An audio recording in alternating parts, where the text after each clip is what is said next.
So when I found out you could bring cameras in the air, I was determined to do it.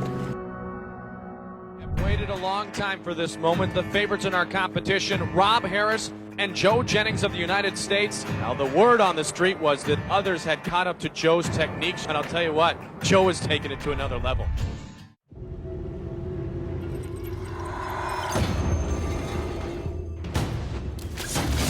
What kind of people are we dealing with here? A set of perps with a very unusual skill set.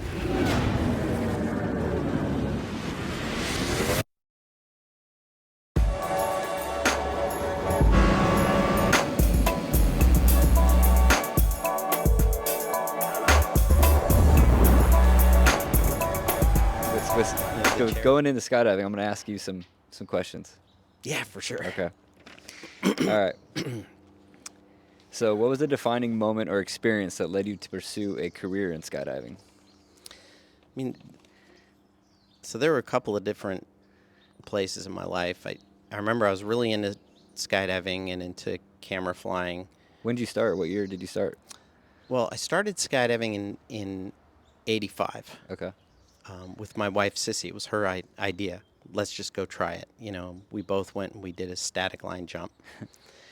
And, you know, for her, it was just a great, fun experience, you know. But for me, it was like, you know, like one epiphany after another. I remember the smells. I remember the visuals. I remember the, you know, everything about the experience leading up to the jump. Like, it was profound, you know. And I was also really, really scared, more scared than she was. And so when my parachute opened, you know, the fact that I was so scared made it that much better. You know what I mean? And so, you know, so I was captivated there. And I realized, all right, I'm going to live in the back of my truck and do whatever I can to continue skydiving. And then I realized pretty quickly that I really loved sharing the experience on the ground.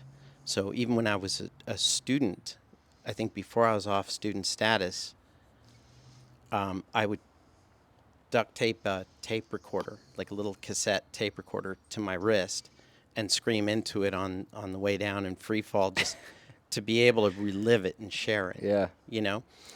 So getting into flying camera was kind of a natural progression, and, you know, I got into that. And then when I got a job filming, you know, tandem students on weekends while I was in college, it was like, I've got the dream job. I'm not waiting tables anymore. I was waiting tables. Now I'm flying camera, you know, to pay for college. Like, my life could not be better. Yeah. So absolutely loved it. At one point, I remember a guy coming out with a movie camera, and he was practicing to go film a scene for a TV show. And he was going to jump with the 35 millimeter motion picture camera. And I remember the weight of his helmet. It was very heavy. And I remember seeing him, you know, he came out to the drop zone to, you know, just to get used to the camera. He wasn't even really a camera flyer, right? But he did fly camera, and off he goes and does this job. And I learned later, you know, he owns a boat, he has a house, and I'm like, oh, you could make a living at that. Wow. And I remember telling my dad, like, Dad, you know, like, if I really learn how to do this, I mean, the guy there, here's this guy doing it. He owns a boat and so on and so forth. Just from skydiving, like, he became successful from. I'm guessing he did all kinds of other things, you know. But at the time, it's like I just saw what he was doing, and the fact that he owned a boat and house, and it was just like, ooh, okay, you know, like, this could really be a career. Can you become, like, if someone, because, you know, a lot of people, when they get into the sport, like, they just, you know, you could see the certain ones that would just take off with it, and they end up having this career from it. Can you become pretty financially successful? I mean, like, there are different levels of filming. You know, I think you can do pretty well. Like, in the motion picture industry, it's a very tight niche, and it's also it's very competitive. and there's politics and everything else mixed in with it. And so it's a bit of a battle. Like, I remember when I was coming into the Hollywood industry, I was like, wow, I've arrived. And then I realized that, oh, wow, this is kind of ugly. Yeah. Like, this isn't as cool as I thought it would be, for a number of reasons. I mean, that's a whole different, story. But, I mean, I think that, like, skydiving is evolving so quickly these days, and there's so many avenues. It's an industry that's kind of blossoming around it. Where do you see it evolving at? Oh Like man, what? I mean, just like wind tunnels have only been around for a little over a decade, Yeah.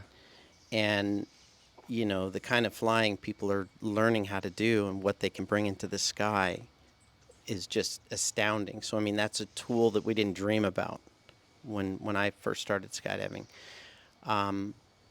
New technologies, equipment that's far more elegant and easy to use.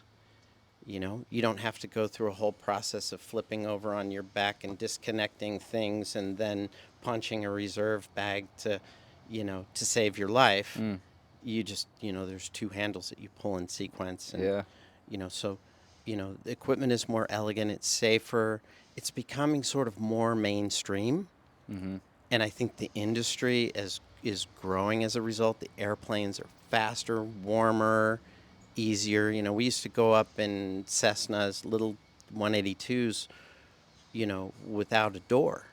They didn't have even that door technology Yeah. worked out yet, And now, we slide open a door. We zip up to altitude and we're there in 20 minutes. Yeah. And Cessna's like 45 minutes or something, or what? it can be, Yeah. like some of the old planes we used to fly in, there's that, and then there's the new forms of flying, angle flying, wingsuits. I mean, just look at the technology, that goes into wingsuits. You're literally a flying wing. Top Yeah. surface area is longer than the bottom surface area, and you're getting some lift. And today's wingsuits can literally, flare and go up, and it's the evolution of human flight. And so, it's an industry that has all kinds of, equipment manufacturers. Well, I mean, there's all kinds of jobs around parachute centers, aircraft maintenance, gear stores. I mean, there's a lot. I think a lot of opportunities to make a living in the skydiving community. Yeah. I don't know that you'll get rich. Being an instructor. Some of the folks in skydiving have gotten extremely wealthy. Some of the drop zone owners have done Yeah. extremely well. Aircraft owners, some of us who've done motion picture stuff. I mean, the success that I've experienced was sort of beyond what I expected. So I mean, what it was was better for me than I thought it would be. what are some of the things that people don't know what you've done? Like, what was one of the first gigs that you got that was great, or what are some ones that stand out that people would know that you've shot? Or Well, I don't know. Like, I don't know if people would know that I shot it, but like one of the first gigs I did was Baywatch, okay. and it was this whole scene where David Hasselhoff jumps out sky surfing with his buddy, another lifeguard, and they're falling through the sky, and he has a double malfunction, and his buddy tries to rescue him, and it's this whole scene. And I mean, any skydiver who watches it is just going to go, wow, that they didn't even try to make it look real, but but there it was, and I went on from that to filming just loads of commercials and TV shows and a number of movies. Charlie's Angels, Air Force One, Triple X, Last Holiday, Point Break, the recent Point Break, not the first Okay. one. Management, some Indian movies, and then commercials for almost, every corporation like I can think of. Wow. Yeah, I mean, it's been. Jeez. I've had a great run. Yeah. Yeah. Jeez. That's amazing.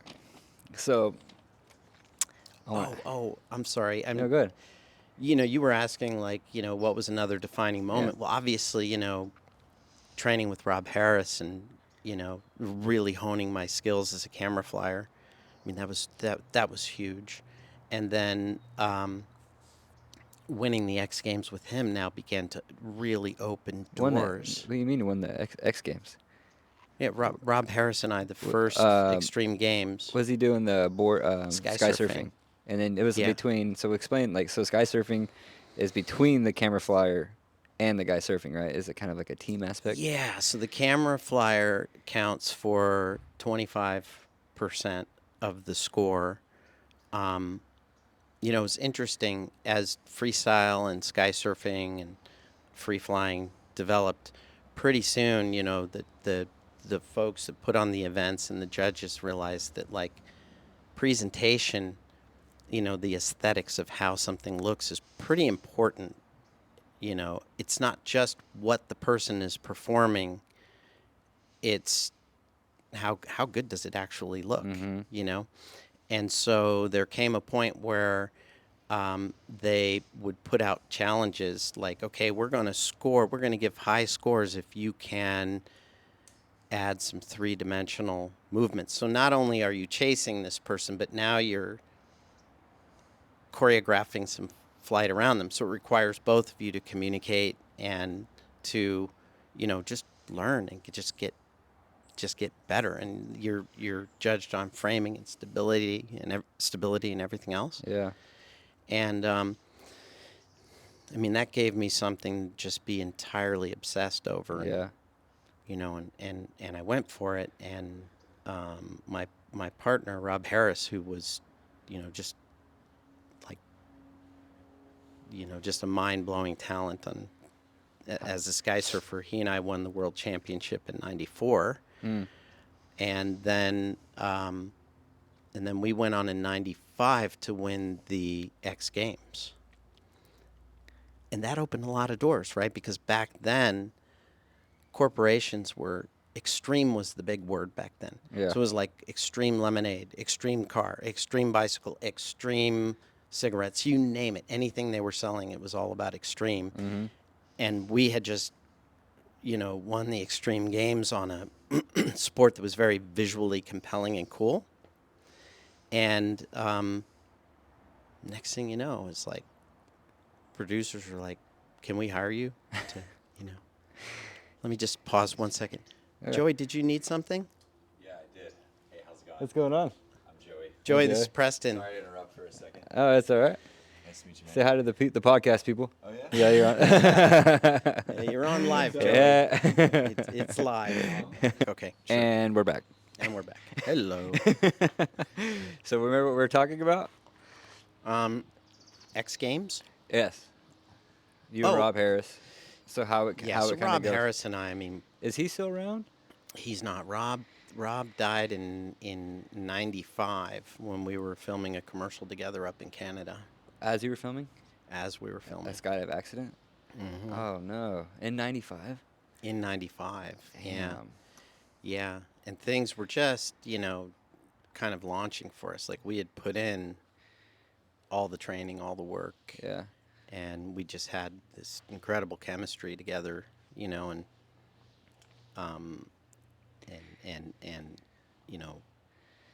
it the routines that we had were just kind of off the charts. Like, in the judging, we were always 10 or 15 points ahead. Yeah. I think part of it was just that he was just so laser focused on just a solid, clean performance and presentation, and I became extremely obsessed over the some of the challenges that the judges were, they were offering us points. Yeah. Literally, like, if you can do this and hold a, good framing and stability, you're going to gain points. And I remember I had to run to maintain my weight, keep my weight lower so I could fly comfortably with him. And when I would run, I remember just, just in my mind, just it was almost like a mantra: learn this move, learn this move. Oh, just obsessing over it, huh? Yeah, and our training was amazing. I mean, Rob was, at first I was flying camera for him, and then it got to the point where, you know, like one of the really cool things about him was like he didn't care if I was trying something new. He didn't care if I screwed up and took him out of frame. Mm. It wasn't like my job was to give him something to evaluate himself with anymore. He was more concerned about how he felt when he was doing a move. Yeah. And so he wanted me to try new things. And so I was able to just tumble around and learn new ways of flying and capturing angles. And I could, I could fly a move and just tumble out of it and then come back and try it again and again. He didn't care that like a third of the dive wasn't even captured Wow. because I was floundering around. So going it like when you're, how many skydives do you have, like at this time, being able to, at that Like, level? oh, at Like this as you, time, yeah, when you start, how many skydives in to where, because your list, I mean, there's not many others before you really to kind of like, did you have a mentor in it like that, I like mean, there were definitely camera flyers that I admired at the time. at the time? Yeah, Oh, yeah. okay. Mostly, the folks that I'd see on the competition Same circuits age, like this is like circus. a time where this is new. This there wasn't like Sky surfing was relatively new. yeah, it wasn't like Yeah, for decades before this people have been doing this. This was a time where you're like kind of on the cutting edge of this new thing, right? yeah. Wow. And how many skydives did you have at this time when you're just getting into actually competing with it? You know, What do you I think? think when I met Rob, we just kind of met by chance, and then we got along great. And he was doing freestyle, and I had heard from other camera flyers how hard it was to film freestyle because you had to chase this thing all over the sky. And Yeah. I was like, well, I'll come give it a try. And I chased him through the sky a couple of times, and I remember opening my parachute, and just out of breath because I had been working so hard to stay with him and to capture him. I felt like a human jet. Like, Yeah. there's your target, fly your butt off to get there. Before I met him, I was actually starting to burn out a bit. I think I had maybe 1,500 jumps Okay. at the time. All right. 1,500, maybe 2,000. I don't know. I was starting to burn out a little bit. I was filming some skydiving for a living. I had a really clever pizza commercial that I was doing, and so there were some cool things happening. But I was burning out a little bit. And this time you're getting paid just to focus on this. Like you didn't have anything else on the side. Like you were getting paid to do this We weren't getting paid to train. I mean, I was getting paid to film other skydivers and outside to of it, film students. and it was supporting this competition. Yeah. Okay. Yeah, and you pretty much, unless you come from money or have a good job on the side, you pretty much have to kind of commit to not having a lot of money Yeah. for a period of time. Yeah. I tell young folks that all the time, try not to get roped into a job or a standard of living that kind of traps you in a job you might not like. Mm.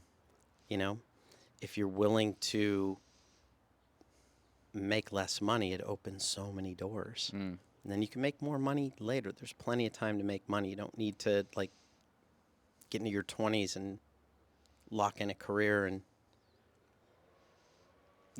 unless you really love it, right? Yeah. But at the time my day job was producing videos. We had a video production company, and Sissy was involved with it with me, and we were producing local cable commercials, car dealerships, stores, you name it. Yeah.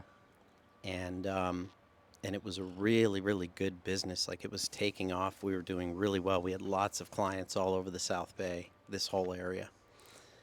And then I just got more and more focused and more obsessed with flying camera, just becoming a good camera flyer. So I would delegate more and more of my production work. And then when Rob and I found out, I mean, we literally found out we were better than we thought we were. It wasn't like we went to the World Championship expecting to win, but when we got there, we found out, oh my God, we're really good, Yeah. you know, and we're going to win this thing. And that was in '94. And then in '95, after winning the X Games, it was like pretty soon thereafter, I was like, I don't know how many lifetimes I'm going to have to live to be able to have a career like this. So I'm going to I sold the production company and dedicated myself entirely to skydiving. Wow. Hold on. I'm going to cut real quick. Mm. I'm going to double check on this. Before I'm not rambling, that's why I need to. Okay, we're good. Yeah. We're good? You sure? Yeah. Okay. I was like, we're getting. This is. And back. Mm. So, dedicated. So you've been skydiving since what? What was it? 85? Skydiving since '85. And so you found. And then I'd say professionally since like 92. And then really professionally after '95. Like, that's where my career took off. And it's carried you. I've been able to live, raise my kid in a, great neighborhood, own a house and cars, and Yeah. live kind of a normal life. Like, we never got, we didn't get rich Yeah. doing it, but I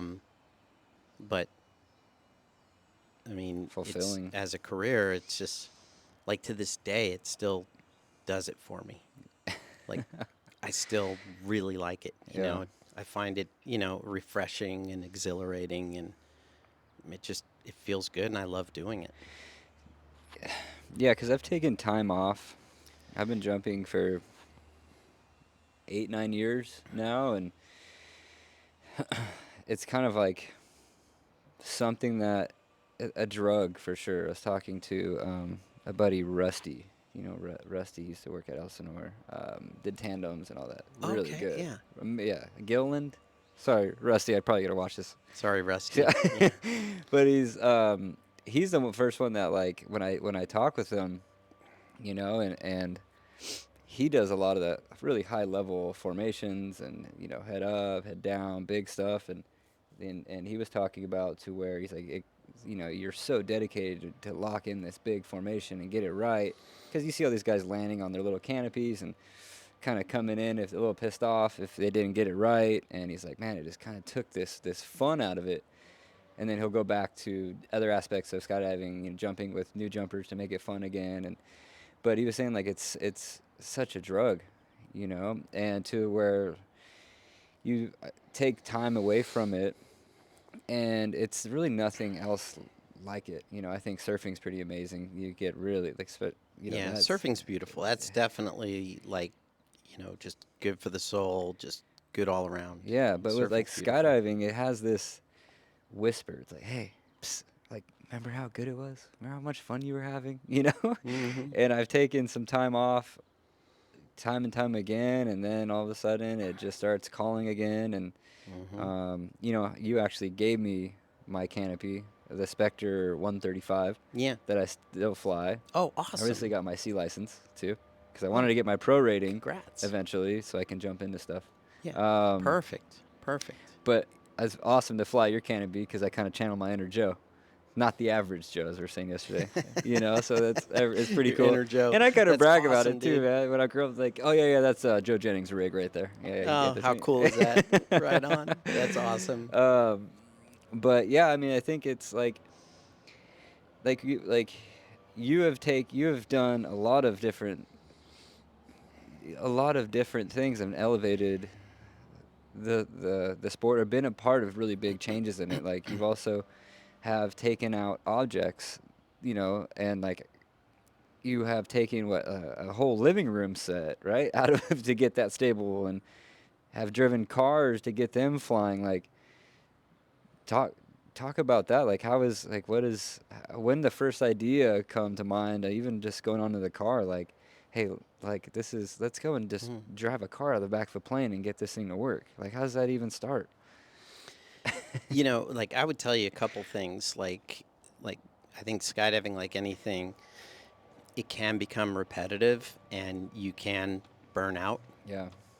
But you know, there's so many different disciplines to explore, and I think part of the trick to sticking with it is learning new things. 'Cause that's really I think what keeps it exhilarating Yeah, or and getting fun. paid to do it. Getting paid to do it. I mean, that's a draw, Really right? keeps a lot of people in. Yeah. I heard it was like 80% of people stop after is it 2 or 3 years unless they get sponsored or work in the industry. There's like a big drop off. I think it's a 2 or 3 mark. Carl was telling me about I this. think, I think because, I think that folks will get into it, they'll become very proficient at a particular discipline, and maybe they're not trying other things, and so they can, you can get a little burnt out. I was, what kept me in the sport was meeting Rob Harris. I don't know that I would have continued, that I would have, um, you know, I think it's like anything, too much of anything is too much, right? But making a living at it, sure, that helps. And then trying new things and obsessing over learning and improving and, you know, accomplishing things, that can draw you back in. Like for me, there was a period of time where I didn't want to do anything other than fly with Rob Harris because that was training. That was my exhilaration. That's what I was into. You know what I mean? Yeah. And then after I lost Rob, I felt like, the doors entirely closed, on my skydiving career, only to find out that, like, there are a lot of other things out there to do. And Rob and I were making a skydiving video. We had talked about making a skydiving video together, and Like a movie? like Or, a movie, yeah. And after he passed, there was a period of time where it was kind of like, okay, well, am I still even in this, or what am I going to do? And and I will say that, like, it also introduced me to depression. And that came a few years later, mainly because I think I never really processed, um, his loss. I just got busy doing other things, Yeah. like the flying cars and all the other stuff to make this documentary. I started to partner up with another guy named Patrick de Gallardon, who at the time was another great innovator and just an exciting person to fly with, and a good guy, really, really good guy. He was a world champion sky surfer in '94. He was the guy to beat, and the Europeans were kind of dominating sky surfing because sky surfing had been in Europe a lot longer than in the U.S. And in '94, when we won the world championships, Patrick was there. And I remember just almost feeling like, oh, God, I don't even know if I want to talk to him. I was all hung up. I was also, I found all the attention that Rob and I were suddenly getting. It was like unsettling for me. It was like really weird to be known, you know. And, but Patrick, right after that competition was doing whatever he could to get Rob and me involved in his projects. And he would tell a producer, like, of course you have to use these guys. They just beat me in this competition. they're that good, bring them into this project to work with me.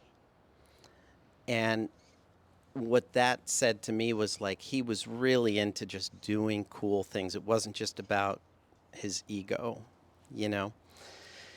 So after I lost Rob, a number of great freestylists and sky surfers contacted me and asked if I wanted to fly camera for them, and I really wasn't interested. I was just kind of doing my own thing and trying to figure myself out. But when Patrick called, it was just like, yeah, I'm not going to turn you down.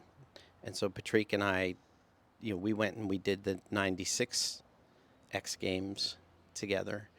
And we only had a few weeks of training, and we ended up taking third place. Like, it was not bad Yeah. at all. And he was innovating so many new things, and and I started to partner up with him. And then a couple years later in Hawaii, he was he's the guy who invented today's modern wingsuits, the ram air design where the wingsuit inflates and literally turns into a wing. Yeah. That was Wow. kind of his, something that he developed. Wow. Yeah, and his, wingsuit prototypes, you know, he he would literally, jump out of a porter, and the porter would dive and he'd fly along with it and then fly back into it. Long before wingsuits really became, had evolved the way that they So have. he would jump out of the plane and fly back into the plane. Yeah. He was doing this when? What year? In like 90, 96, 97. Because Red Bull, you saw that they did that. Yeah, Red Bull did it, and they did a beautiful job. They did great. Yeah. Beautiful job. So there was Patrick did it back in the 90s? Back in the 90s. God, I thought that was the first time that was done. Wow. Yeah. Wow. Yeah. Amazing talent, and so, just my nature, just I don't know, the way I am, you know, if I'm doing one thing, I tend to ignore and neglect other things. And so for a period of time, the only person I wanted to jump with now was Patrick, and to film him and get involved with what he was doing. So we were partnering up and doing some projects together. And then I think in 97 or 98, he was working on a wingsuit design in Hawaii, and he went in, right? I wasn't there. But when I heard that he had passed, I remember it was just a weird, very unsettling thing. I just on a subliminal level, I just felt like whoever I partner with is probably not going to survive, you know, because Patrick was way, way, way on the cutting edge. And there was a period of time where I was on the cutting edge. I'm not going to say I am today. I mean, today, the things that people are exploring, zooming down the sides of mountains and so on and so forth, and wingsuits. I mean, there's so many. The sport is evolving, but there was a period of time when we were playing on that cutting edge. And when you're on the cutting edge, I would often say the cutting edge cuts, in skydiving. The statistics there aren't great because there's so many unanswered questions, But, losing Patrick after that, it's like I was almost sort of repelled by the idea of literally like teaming up with somebody or pulling together a group of people, and I became kind of like a solo act. And, I'm not going to say I regret it. I had a great run, but it's a lot more fun when you can share it, Yeah. with friends, But at the time, I just couldn't see it. And then, a couple years after losing Patrick, I, fell into a depression that it really scared me because I'd never experienced, not wanting to live. and contemplating wanting to step in front of a bus or do whatever, you know. But by then I had 2 kids, house, 2 kids, like I wasn't going to do it. I didn't want to leave them with that stigma, but I kind of wished that something would happen to me, and and it was frightening. That's when I got a sense of what it's like for people who take their own lives. And so that was something that I grappled with, and that I've grappled with, on and off since then. I mean, I'm good now. I've been in remission since like 2019, 2018. Like, I'm doing really good. I'm in a good space, but it does come and go. It's kind of a haunting, weird thing. Yeah. What pulled you out? What? Because that's more common than we may think. What were some of the things that was able to pull you out of that? Because I know some things that people that I've spoken to, like with my line of work, and work in mental health and I can addiction, only imagine. my conversations end up going there just for whatever reason. But some people go and do these certain sports to feel alive, used to a lot of stimulation, and that makes them feel alive and kind of push it. And they will probably won't say it, but for you, Well, what? like Jeb Corliss, interview him someday. Skydiving and base jumping and pushing the edge and all of that was like what he needed to keep living. Yeah, You know, interesting.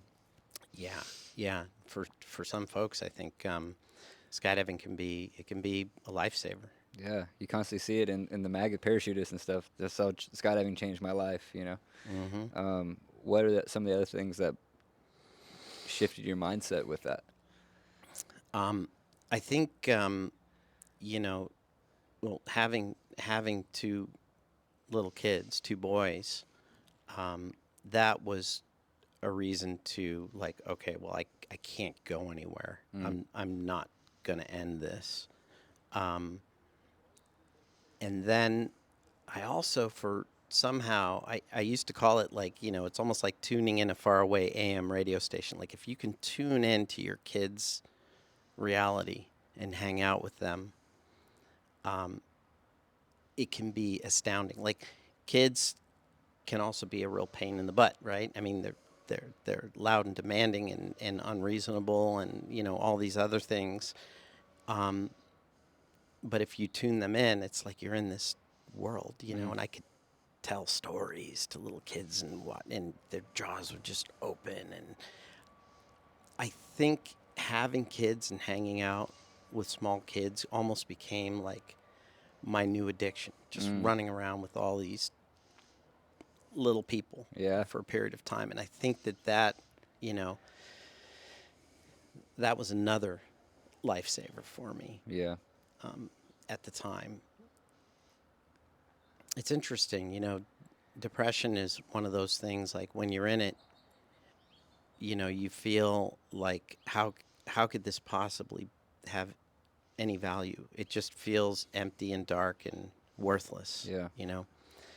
But you do come out of it with some wisdom that you wouldn't have had you not gone through it. Yeah. Some gratitude for things that, a lot of folks kind of take for granted. And you realize, you're not taking it for granted, because it's nice to be able to wake up and just live a normal day. And like you kind of learn to appreciate it, Yeah. you know? Yeah, I don't know exactly what pulled me out of it. I don't know that I was ever entirely pulled out of it. Yeah. It was kind of a cloud that hung over my head and, came in and out of my life. I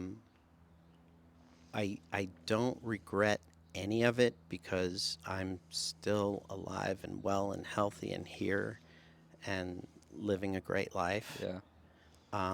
Had things been different, I may not be here today, Yeah. you know? So, so I don't regret any of it, but I know that it cost me, a lot of contacts in the industry, partnerships with stunt coordinators and other people that I could have made but didn't. Yeah. You withdraw. Like depression, I call it my incredible shrinking world. All these things you think you want to do, you just don't want to do anymore. Yeah. And then on the extreme end, it's like you don't even want to get out of bed, Yeah. you know? Yeah. So with like outside of skydiving, since do you surf too, right? Yeah. Is that something Yeah. that you found by doing these, being in the midst of depression and that cloud and those little whispers that are so evil, and they're like, why can't how can I not get rid of you, and you try, that this little whisper will say those things that are so ridiculous, and I think there is a lot of really good like modalities to get out of that and replace those thoughts, and after time you kind of reprogram yourself. When you talk about psychedelics, are really amazing for that too. Yeah, I think psychedelics played a big part Yeah, for because me. whatever you do after these, I used to work with this guy, and really brilliant neuroscientist, and these, you can kind of reprogram yourself afterwards.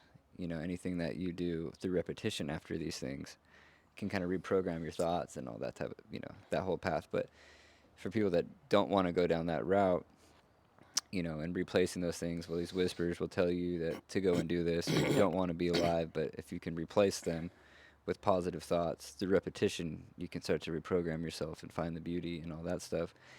But I could imagine that, some of the wisdom that you have, having dealt with your own demons and yeah, helping so many other people get through their own struggles, you know, um, yeah, I would imagine that, there's a ton of learning there. I think, when you're severely depressed, you're so short-sighted. You just feel like the world would be better without you, and that there's just nothing for you, yeah, you know? And I would say that that somebody who takes their own lives, it's probably they were just so short-sighted. yeah. They just couldn't see past it. My dad did it. My dad had this big company, and he kind of always kind of told me, even as a kid, it was just kind of there. I heard him talk about it. He's pretty loud, vocal about it.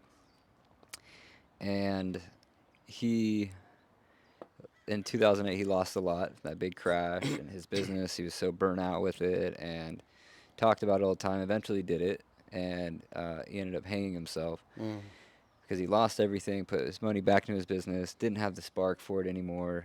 And so for me, I had this business, really big business going on, and I was kind of stepped in my dad's shoes, invested everything in it, and the my partner pulled the funding on it, and my whole world. I lost my house, my dog, my cars, my business, my employees, and I reached this certain point where the whole world was dark, and I started to have those whispers because I learned from my dad. When my dad lost everything, that was his go-to, and I Yeah, started like having that. here's a way of dealing with it. Yeah, Yeah. and then I went back to skydiving afterwards. I stopped for a bit to build this business, and I immediately went out and started flying, having fun, living life again, and Mm. did this thing, and started crawling out and trying to rebuild myself and a new business and trying new things. And Well, but and if my dad, physical challenges, yeah, triathlons and all that. yeah, Yeah, it was yeah. great. All that, just push, just go, like Wow. go against this thing. Mm. And I had this pride in myself to be like, like, and I found myself a way out of it. The whispers are gone. The life's getting rebuilt, and the biggest thing of helping other people, it just fills up your heart. You see other people hurt, and you're like, go and love on them genuinely, and it helps you in the process. And I can imagine. And I was always thinking about with my pops, like, man, if you just did what I did, if you just saw there was a way out, that you could have done this, like, you could have freaking figured it out, man. Like, everything was gonna be okay if you just tried. Life could have got beautiful again. These peaks and valleys, but he couldn't handle the valley of it because he didn't have the tools. I think a lot of people is why, like, I published my book, is because it has all It's a these great book, prompts. by the way. I Thank you. filled out a lot of it. Thank you. Yeah, it just gets you to think, like, what do I want to do? Who am I? And you start to learn all these new things and apply those to different seasons of life, to completely try to reprogram yourself. And there is, like, genuinely, like, a way out of it, but you kind of have to have these, like, basic tools that you apply when these challenging times, because more hard times are coming, people are going to pass things, but you have this default of, like, well, when times get bad, I do these, and I've seen in the past that this works. And that's why I mentioned the ocean. Like, I'm in the ocean every day, like, went out, was it yesterday? Yeah. Even though the You're kinda water, like, it just yeah, rained and I nasty. think the water's kind of gross. What do you think I should do? I'm like, I don't know, dude. Yeah, just paddle out and see what happens. I think it'll be all right. Yeah, I don't got a puffy eye or a staff or anything, Okay, so I'm all good. right. We'll see. But I'm like, so, like, everything stops out there. Like, if there's no, like, that's part of my thing. Like, I go and explore these things and these other like, I chased skydiving for so long, and I met amazing people. I was able to meet you and all these Skydiving is a high pretty level, incredible and the subculture, people isn't that it? and the Yeah. people that come with it. Mm-hmm. And it took me places, and it was great. I did that with motocross. I met all of my idols, hung with them. That took me places. And with surfing, I just dedicated. I'm like, you know what? I'm following this. And if there's no waves, I'm out free diving nonstop. I'm in my kayak. But Holding your breath and yeah, oh diving? yeah, oh yeah. Wow. I just hanging out down there. I love it nonstop. We just got back from Baja. Went diving with whale sharks, and I'm out in Laguna hanging out with octopus and the fish, and everything stops out there, and you find this gratitude, and, like, this life has an expiration date, and You're right. everything's It going to be does. okay. And that's so simple and free. Like, everything's going to be all right. But a lot of people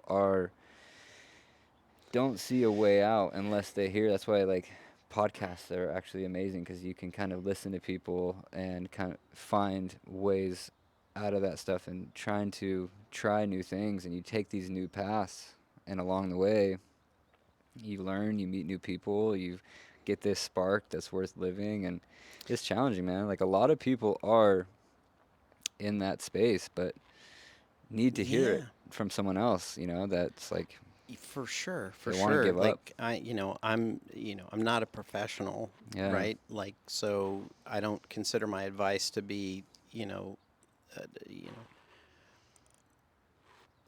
I mean, it's not really professional advice. It's sort of what's the word? And I don't know what I have found in my life, and what I found with um, my friends and relatives who have suffered with depression, is that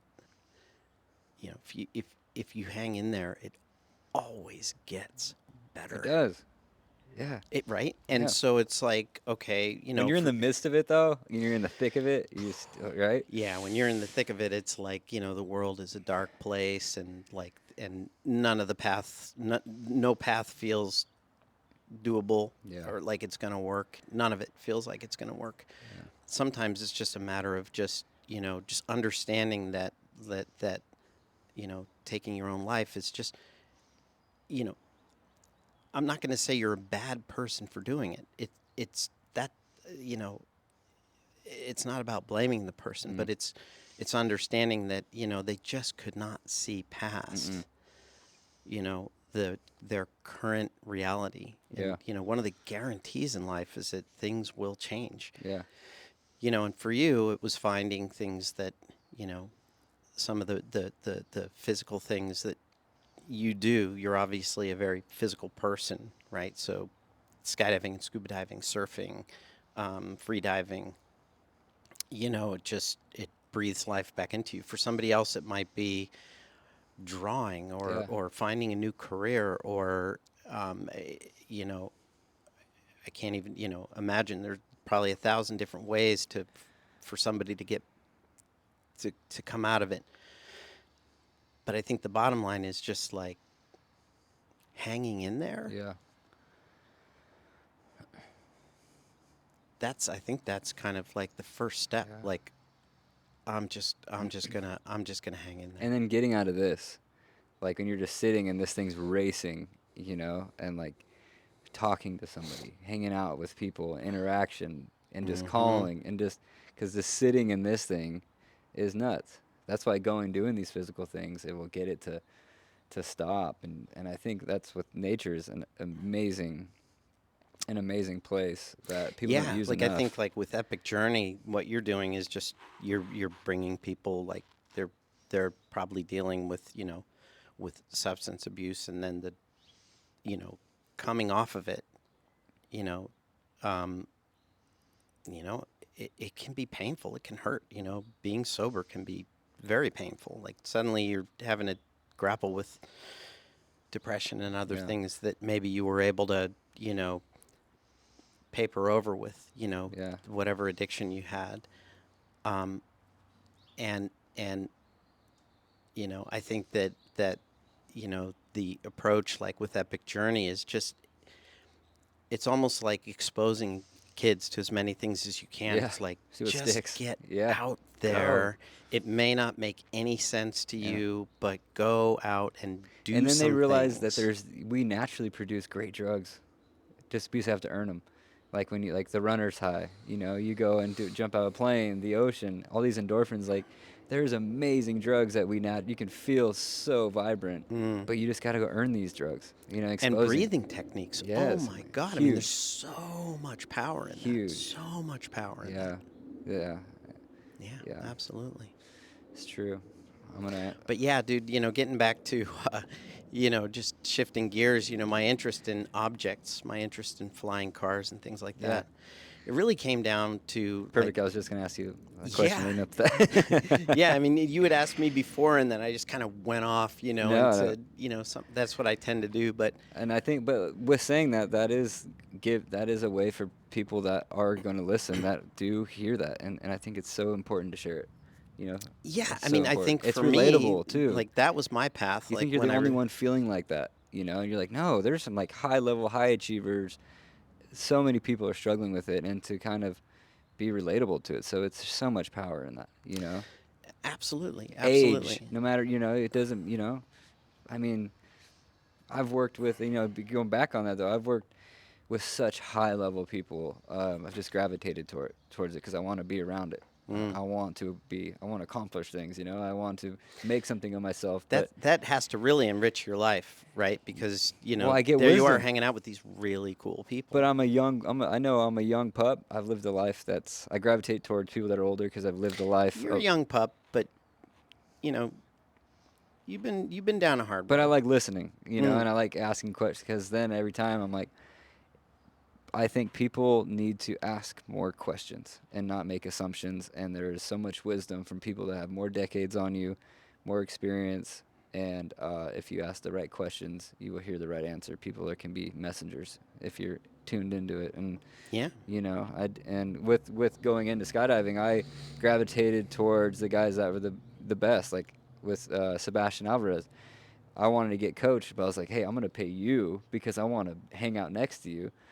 I want to get Joe's canopy because and hang out with Joe and talk with Joe because Joe has lived and touched experiences that I have never done, and so I want to be around that. And they're just talking, but they have no idea that I'm really listening, and I'm gonna go home and probably write about that and learn something from it. But I'm gonna Yeah. place myself around these individuals that spark my attention, and with skydiving, like I want to go out and That's hang great. out I mean, with that's the a best. good strategy. Yeah. Jeez, really, whether it's skydiving or really any, I just want to be any around it. discipline, sport, or you know, activity or whatever. Yeah. Yeah, No, I think I was that's just great. with my girlfriend's. Her dad is high-level CEO, 1,700 employees, right? But I've been around, like I said, a lot of high-level folks in business, sports, whatever.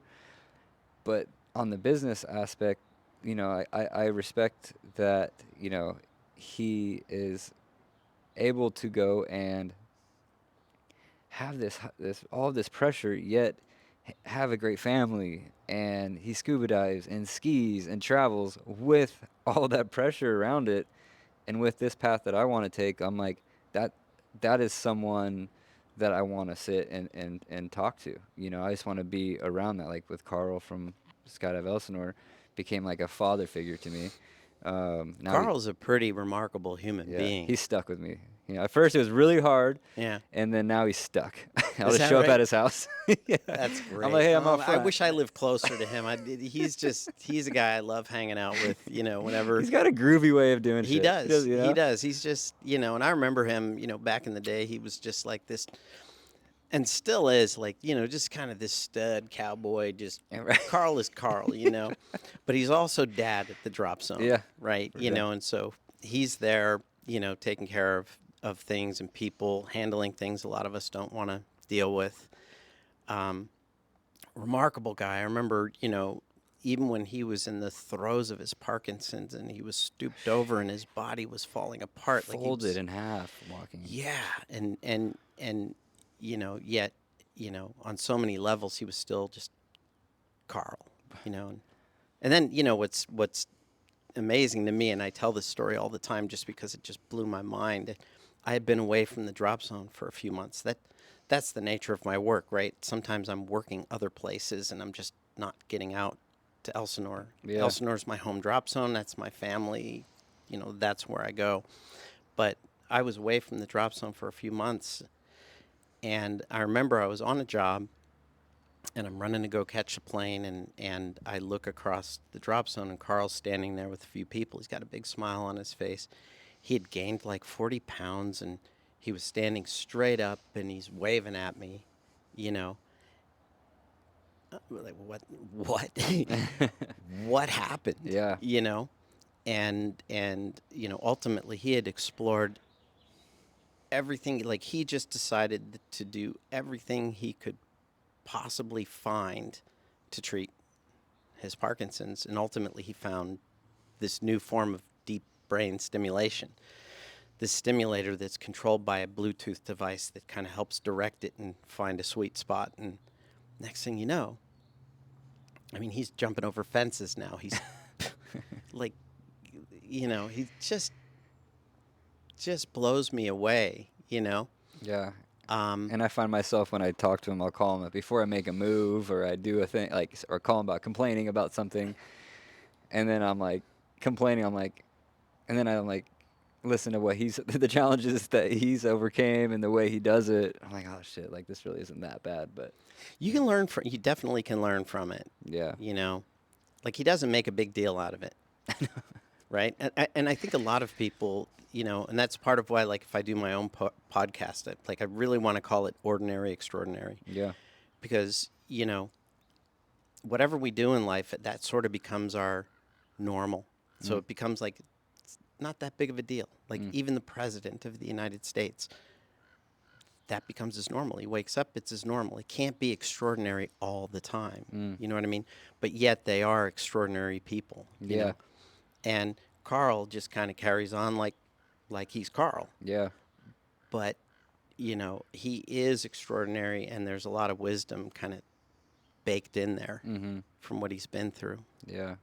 So out there at Elsinore, have you I was going to say Sebastian too. Yeah. He seems like he just seems like such a cool guy, and he Just and I say goes. hello all the time. And I'm always busy doing my thing. He's doing his thing, and I haven't connected with him. But he just seems like a really nice, cool guy. He is, and I was watching him. I was sitting there. It was me. It was Carl. It was Robbie Madison. Have you met Robbie yet? Yeah. Yeah. And we're sitting there at the bench, and I was talking about Sebastian and the way watching how precise that guy is and how much he just goes. He's jumping from a wingsuit, then he goes, and then he's coaching people, then he's skateboarding around drinking a Red Bull, and then boom, he's off. He's wingsuiting in Africa. Boom, he's going over here, getting towed into big waves, flying airplanes, and just watching how this guy operates and stuff. It's just he's in his own little world, pushing the limits, and just being around that is amazing. Wow. Sean McCormick's Wow. another one, like we were just talking about in the kitchen. Like, Yeah. Sean's a machine. That guy. Good Lord.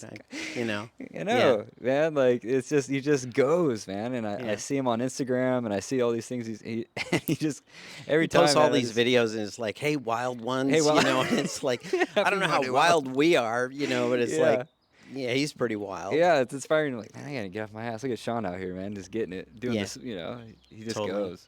Yeah. It's super inspiring. Yeah. So going back to like Yeah. flying cars out of airplanes. So I'm gonna put a clip over this just so you even know what that means Okay. because it doesn't make sense. A lot Yeah. of this is like it's when I say flying a living room set Mm. out like it doesn't really make sense. So I'm definitely like layering that as we talk about this because it's So, you know, I think that like fascinating. flying objects became an obsession for me. It started when, for this video that I was producing called Good Stuff, I was like, let's just do this junk day. Let's push everything we can think about out of a Skyvan, you know, and we just did it and it was fun. And, you know, Where? I'm just, What place? Like where'd you get to? it was at Skydive, Arizona. Okay. Yeah. And I really lucked out because, you know, at the time I wanted to do these things that, you know, at most drop zones, you know, would just say, well, look, you know, no, you know, it sounds fun, but no. Yeah. And I got to talking with the manager of the drop zone at the time. His name was Brian Burke. And as luck would have it, he was like, you know, I've always kind of thought the same thing. Like, I would just love to, you know, just try these things out, you know. And so he and I went to Larry Hill, who was the owner of the drop zone at the time, and his son, Sean. And Sean is now running Skydive Arizona. And you know, the doors really opened up for me there because Sean was like, okay, well, let's think about how we can do this, how we can do it and where we can do it. Obviously, there's a lot of unanswered questions. We've never jumped with, you know, cars with a bunch of people in it. We've never done a golf cart or a shopping cart or a water heater or a toilet or you name it, you know. You pushed. You've jumped out on all those things. Yeah, it was just like whatever we could find, you know, we were shoving out of the Skyvan, and the fact that, you know, that Sean was open to it, it was huge for me.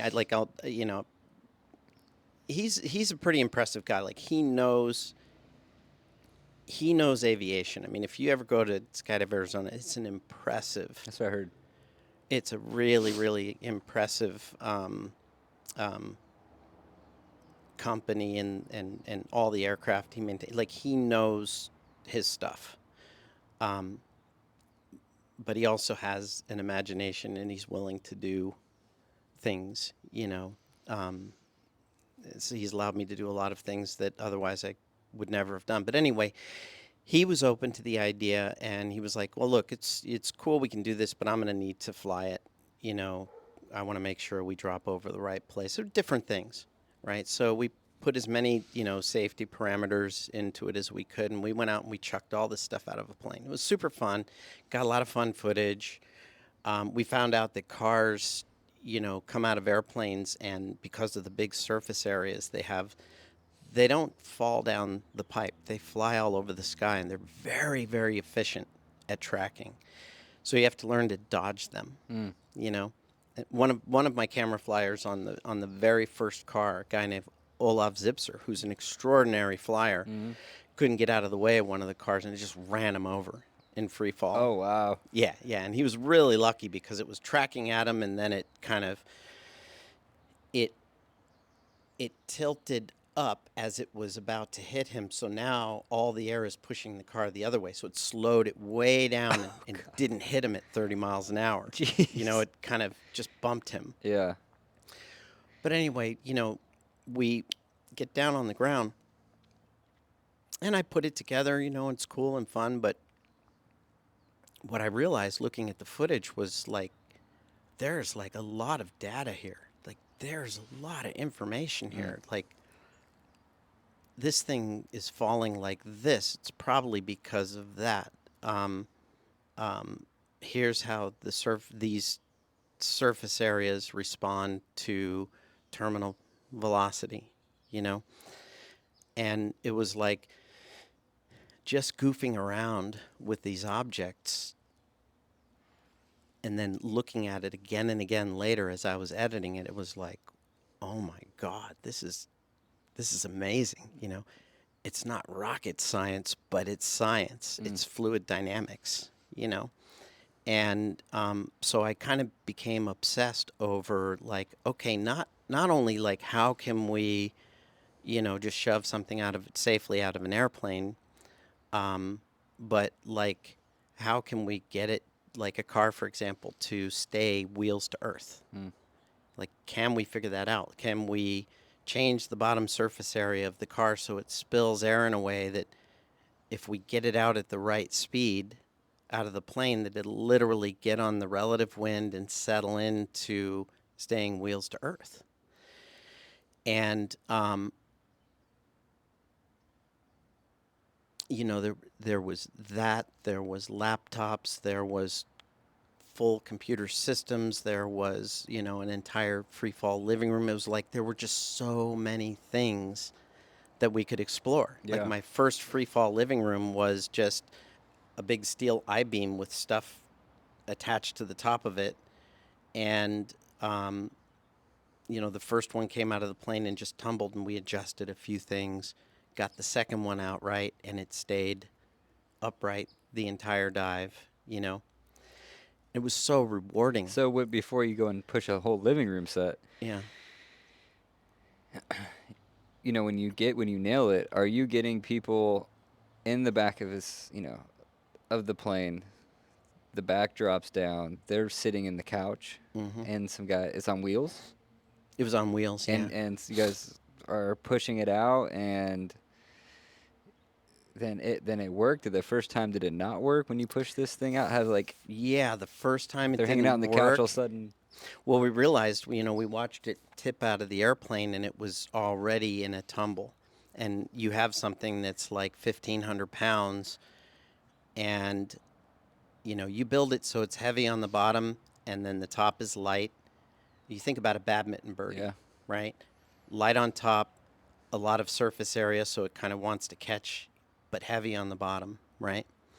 But the thing is, with that kind of weight, if it comes out of the airplane wrong and it starts to flip, there's so much inertia with all that weight, thousands of pounds, that it's just going to keep going, right? So we figured out, like, okay, if we get it out faster, maybe it'll hit the relative wind and at such an angle that it will kind of catch itself in the right position and be able to stay upright, you know? And at the time, you know, there was a whole lot of thinking behind it, a lot of building little fairings and things underneath the couches and just doing all this stuff to try to direct airflow. And to me, that was exhilarating in itself, just staying up all night and just pounding away on things and What's on the drilling surface? and- So it's a couch. What's up? It's a So dining room the table. first Freefall living room was it was man, it was funny. You know, the very first one we did was, you know, it was a small couch on one side and a working entertainment system on the other, powered by 12-volt So like battery. the TV's on on. an inverter. TV's on. A little lamp is on. All of it powered, you know, by this battery, Yeah. right? And it's playing a video and. Like how to skydive video or something. Kind of, yeah, just like some skydiving clips. Who's know. on the? Is there anyone on the couch when you? A couple of friends of mine. Did it go right the first time when you pushed it out? Like you nailed it? Like, or did? So the very first one, it came out slow. As the guys are on the couch. They're on the couch and it just started to tumble. And they just got flung right? off of it. Yeah, and one of the things we learned pretty quickly on junk day is to build everything so that it literally wants to throw you away. It doesn't want to.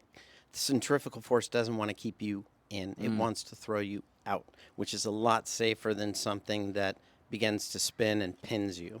You know what I mean? So you build things so that if they do begin to spin and turn, I mean, you'd be surprised how quickly you can become pinned.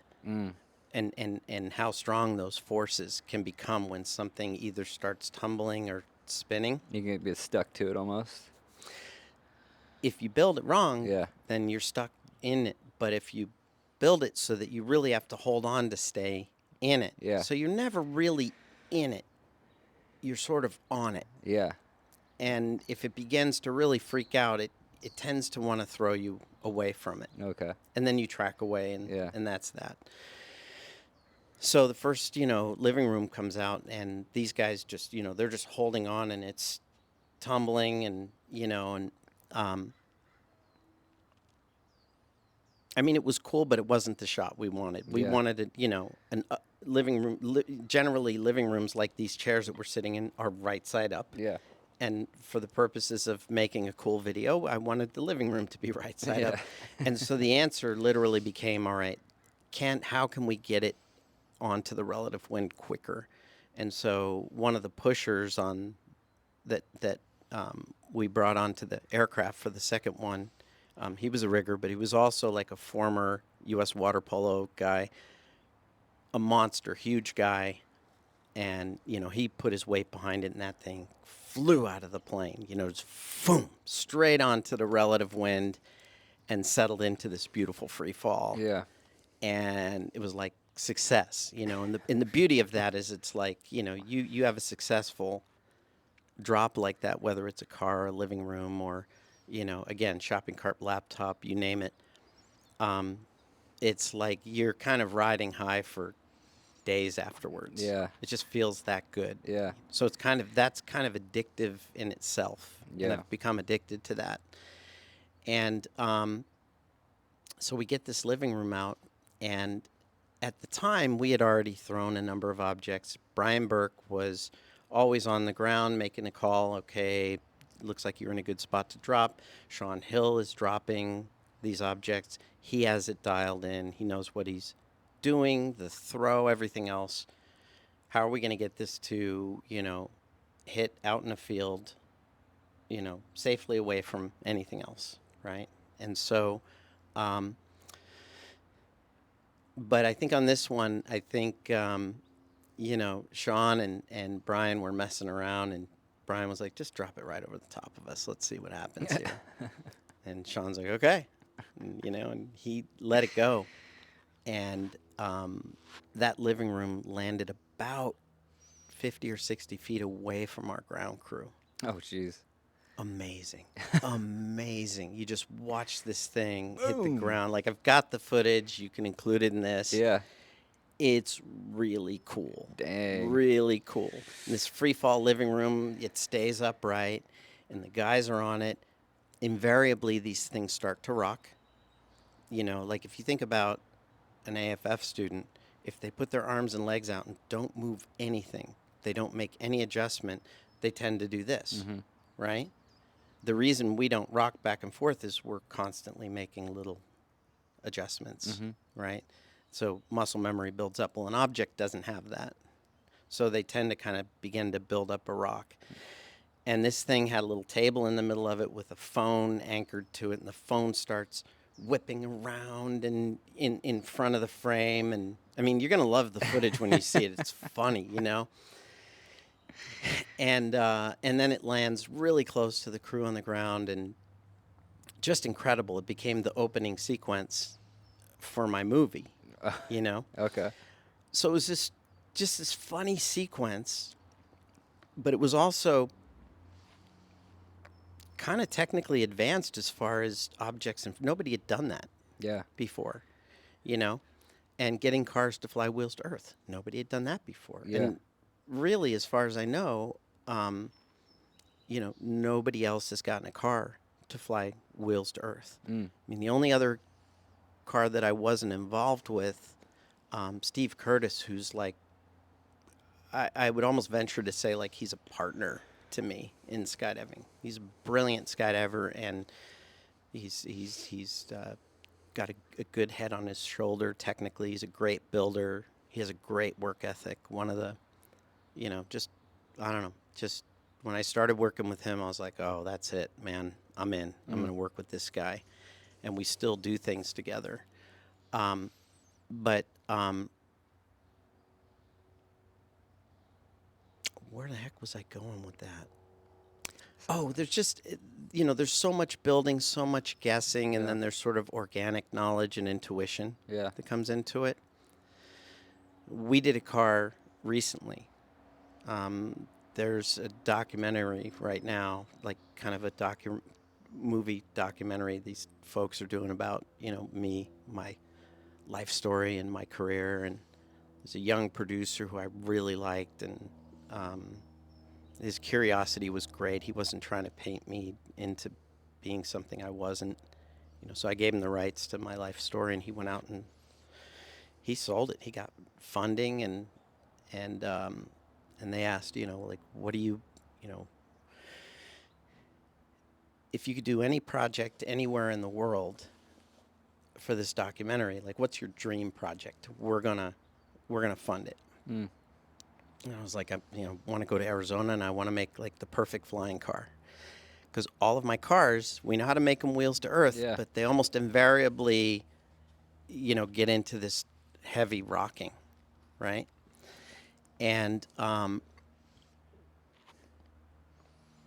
this last project, we decided to iron that out. Like, okay, for this movie about me, how about we make a car that falls perfectly flat and hardly rocks?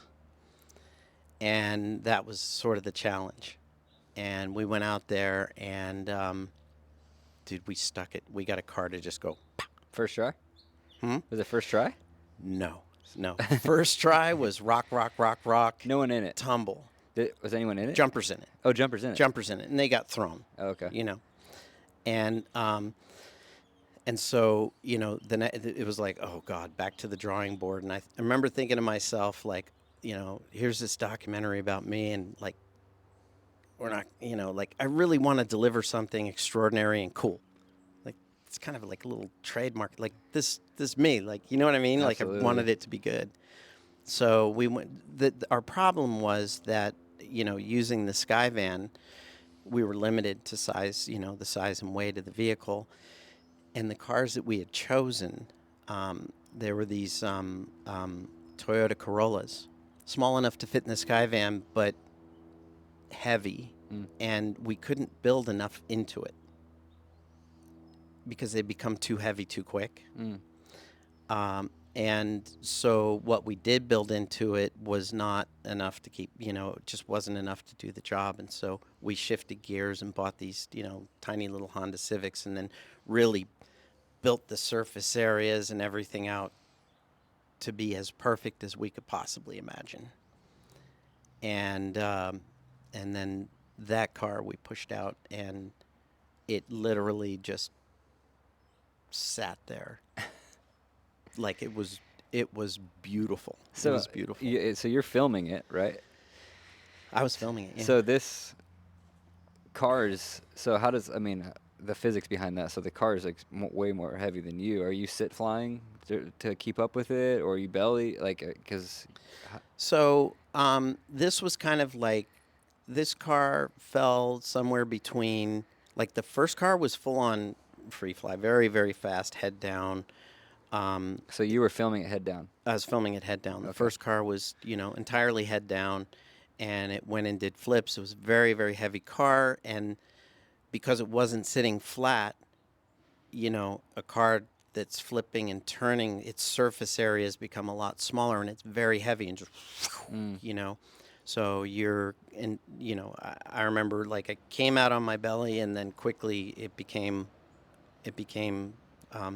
head down A to chase. film, right? Yeah. The second car, the one that we nailed, was somewhere between like sit and belly, and so I pretty much just went with belly, and sat there beautifully, like best car of my career, and we learned a lot. Like, some of the technology that we learned, like, we know how to pitch a car out of an airplane now and make it fall perfectly wheels to earth. I think that's pretty cool. Yeah, it is. And you were saying, are you able to ever get it to get in the car and make the car move. That's what we're Like, let's go forward. working on. Fly this car. Literally, like, so now that we've accomplished, like we sort of know what to do to make a car come out and sit pretty. Now it's a matter of controllable surface areas that will allow the car to, track and turn. Jeez. Yeah. So going. And you think, okay, like what possible value could that have, Yeah. on a commercial level? I have no idea, but it's just like, what the hell, Yeah. It's like, It's the first look thing. what we could do. Yeah. Who knows where that evolves into, or what, like it. I think we're going to get it down to the point where we're going to be able to take, like the skydivers who ride in the cars have to be pretty darn good and heads up. Things can go wrong quick, but if we really dial it in, we can take people up for a ride who maybe don't have that much experience. I mean, that you still have to be able to get out and track. Yeah. But you don't necessarily have to be like a trained skydiver. I've always been in my career, just because I come from a competition background, I'm all about trained skydivers. Skydivers are just training. They're really, really good at what they do, and I'm drawn to working with those folks, Yeah. which is horrible for networking in the Hollywood industry. But, and there's a lot of projects I haven't done because of that. But I think that we've been able to do some cool things that I wouldn't have otherwise been able to do. Yeah. So right now, so you're currently working on a documentary. Right now, is it finished? Is it still in the process? So most of the filming is done. Okay. Like, we went out to Arizona and spent just about the entire month of December, ironing out and getting these cars to work, Yeah. right? And then we pulled it off, and it felt great because it was like, okay, they're doing this documentary. It's on me and some of the extraordinary people who've been, important in my career. Mm. And we were able to deliver something beautiful. So it's kind of a nice reflection on my abilities as a coordinator and cinematographer and designer and all of that. So it feels really good. Dang. So that's done now. It's in post, and they're all putting everything together. And Yeah. dang.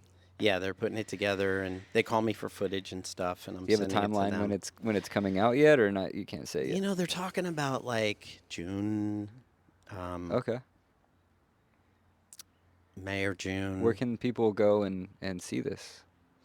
I'm not sure where they're going to distribute it. Oh, okay. Like, they've done shows like that have sold to Netflix and Okay. other places, and the producers feel like this thing's gonna do great. So I don't know where it'll end up, but Well, so it's so like to the eye, watching that type of stuff is just, it's so entertaining. I mean, Yeah. it's a pretty it's gonna be, I could see that doing pretty well because it's so entertaining. There's a lot that goes into it. it's pretty cool. Yeah. It is, it's visually, it is pretty cool. And, and then, one of the things that I bring to the table for this documentary is just a boatload of stock footage that I've filmed over my career. Yeah. So a lot of that is mine, and they can use it. And then, we performed this stunt that I'm really proud of. Just, yeah, it feels good. I think, a lousy editor could make it suck. A good editor is going to make it really It's good. true. It just Yeah. depends on, what they do with it. So, I think last question here, maybe a couple of things. Looking ahead, what are your aspirations and goals for your skydiving career, and how do you plan to achieve them? So, going forward, that you've done all of these things and you've accomplished a lot over all these decades. Is there that one thing that you can see out in the distance that you want to do. Like I have a buddy of mine, Robbie Madison, world record for longest jump. Can imagine what he wants to do. Surfed his dirt bike on a whip, right? Like, Yeah. but he has this one thing, and Do that you he know wants what? to do. Can you say what it is? Or? No, I can't. I don't want. All You right, know, that's fine. Yeah, but he Yeah. has this one thing that he's chasing. That's the thing that he wants to do, and he's accomplished so much, and he's pushed his limits, and I think everyone else I've talked to has this thing over time. Do you have something within your career that you can see that is something that you want to do? You know, um, I would say this like I feel great about what I've done. Um, I am super fortunate, as I sit here, I'm still relatively fit. I didn't expect to be able to do this career for as long as I have, jumping with a very, very heavy, helmet, Mm, thousands of times, and yet my body for some reason is holding up. yeah, You know, there are people who are a lot more fit than me that can't jump that kind of weight, yeah. period. So, And I've you're been, shooting with a red for a while, right? Is that what you're shooting with? yeah, Okay. I shoot mostly with a red. It's a big camera, yeah. The red, yeah. Yeah, it's kind of heavy. And so, you know, I really thought like I'm going to have to get a real job at some point. In fact, I started to explore solar and getting into like getting a real job. Like I expected for sure that in my 50s I would be done, Mm, you know. And so I started to explore other things only to find out that like unless I'm really passionate and excited about something, I'm not very good at it, mm-hmm. you know? So I will say this, like in skydiving, I've definitely kind of throttled back Mm, a bit. I'm not as young as I used to be. There's only so long you can spend on the cutting edge. And I'm happy to leave that to other people. I think there's just astounding things that people are out there doing. I love seeing it. I love going out and learning from some of these young folks, learning how to fly a wingsuit better and things like that. Um, and I think, so if I were to say like in my future, it's like I've pretty much decided like I want to continue to do this as long as my body tells me it's okay, mm, as long as I'm not in pain. And I'm not in pain. I feel great. mm. Swimming. I'm a firm believer in swimming. I used to go to chiropractors for my neck, and it never helped. But swimming, huge. I think, I credit swimming to the longevity, of my career. I think that, as far as dream projects go, I think it boils down to playing with more of these objects and learning more and creating things that you know down the road people they're gonna improve on it. That's the nature of these things, But if you can be a part of developing something new that people can build on, Mm-hmm. then you've kind of done your part, and it's pretty satisfying. Yeah. So you feel pretty accomplished and I feel good. Like, I mean, yeah. I've had such a great run, Yeah. you know? I think, a dream project, I mean, something that I think would be fun and just beautiful would be, but it would require, somebody who, it would just be money. But it would come down to just, you know, traveling and just filming beautiful things over beautiful places. Mm, That's something that I would love to do. yeah. You know, Filming in what sense? Like a variety of disciplines. yeah. Wingsuiting,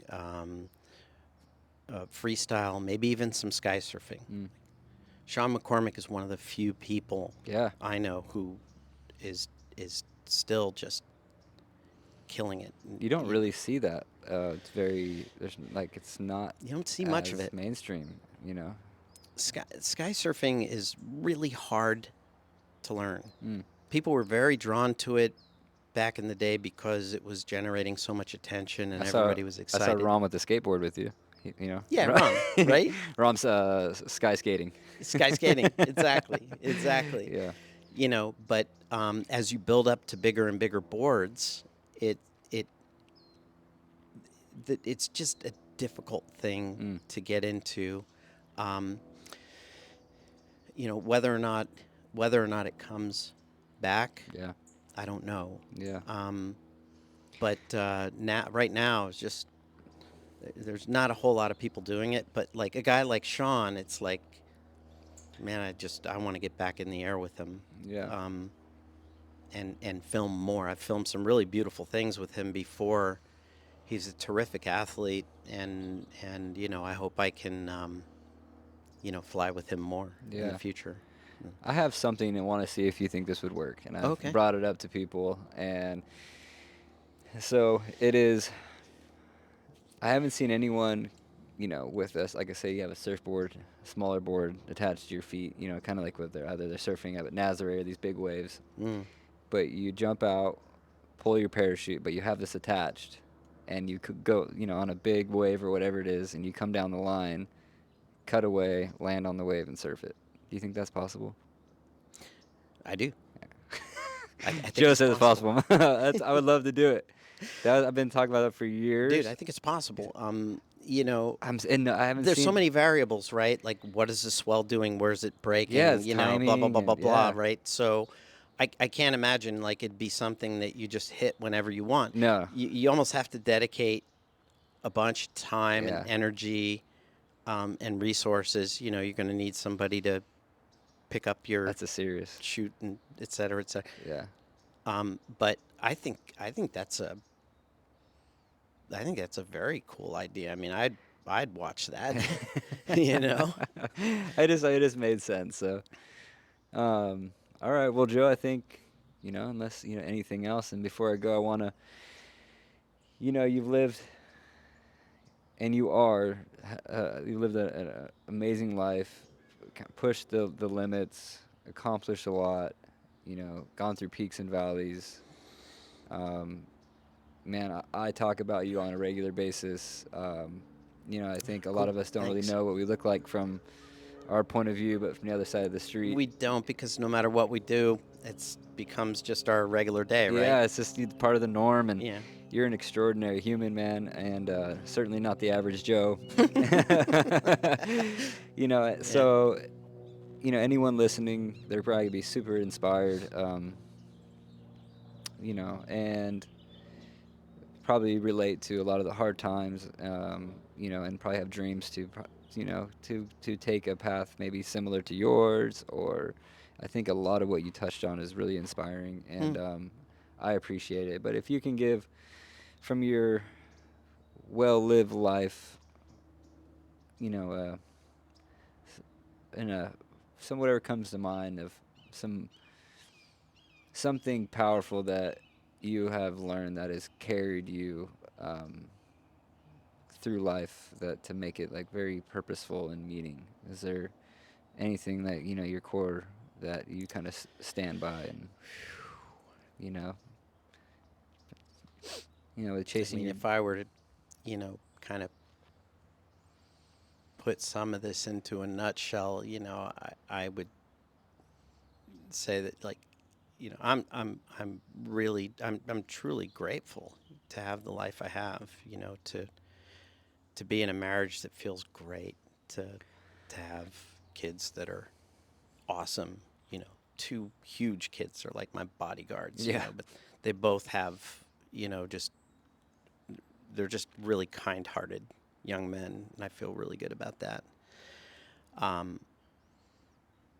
You know, I often say that, like, I'm probably the most enthusiastic, optimistic, depressed guy you'll ever meet. You know? I can relate. Yeah, yeah, and I think I've learned, to kind of, that's part of what balances me, kind of keeps me going. Um, and I think that, that's, yeah, I mean, that's really the driving force for me, is just recognizing that, that I am really lucky to be sitting here right now having this conversation with you. There are plenty of folks, plenty of my old friends in skydiving who are just as worthy as me, who have had extraordinary lives, but yet they're not here, and yet here we are, and so lucky us. Yeah. Yeah. So, all right, Joe. Well, thank you. Appreciate you, brother. Dude, this was great. Yeah. Yeah. Really enjoyed it. Thank Okay. All right. Bye, guys. you. Bye-bye. Dude. That was therapeutic.